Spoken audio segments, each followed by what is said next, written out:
A Guerra do Paraguai teve seu início no ano de 1864, a partir da ambição do ditador Francisco Solano Lopes, que tinha como objetivo aumentar o território paraguaio e obter uma saída para o Oceano Atlântico, através dos rios da Bacia do Prata.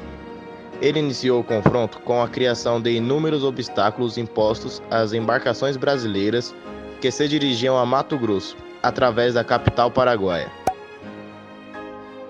Visando a província de Mato Grosso, o ditador paraguaio aproveitou-se da fraca defesa brasileira naquela região para invadi-la e conquistá-la. Fez isso sem grandes dificuldades e, após essa batalha, sentiu-se motivado a dar continuidade à expansão do Paraguai através do território que pertencia ao Brasil. Seu próximo alvo foi o Rio Grande do Sul, mas para atingi-lo necessitava passar pela Argentina. Então, invadiu e tomou Corrientes, província argentina que naquela época era governada por Mitre. Reação da Tríplice Aliança.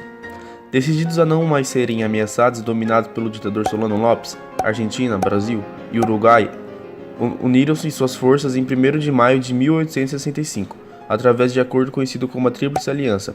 A partir daí, os 3 países lutaram juntos para deterem o Paraguai, que foi vencido na Batalha Naval de Riachuelo e também na luta de Uruguaiana. Esta guerra durou 6 anos. Contudo, já no 3º ano, o Brasil via-se em grandes dificuldades com sua organização de sua tropa, pois além do inimigo, os soldados brasileiros tinham que lutar contra a falta de alimentos, de comunicação e ainda contra as epidemias que os derrotavam na maioria das vezes. Diante deste quadro, Caxias foi chamado para liderar o exército brasileiro. Sob seu comando, a tropa foi reorganizada e conquistou várias vitórias até chegar em Assunção no ano de 1869. Apesar de seu grande êxito, a última batalha foi liderada pelo Conde Deu, genro de Dom Pedro II. Por fim, no ano de 1870, a guerra chega ao seu final com a morte de Francisco Solano Lopes em Cerro Cora. Antes da guerra, o Paraguai era uma potência econômica na América do Sul. Além disso, era um país independente das nações europeias. Para a Inglaterra, este país era um exemplo que não deveria ser seguido pelos demais países latino-americanos, que eram totalmente dependentes do Império Inglês.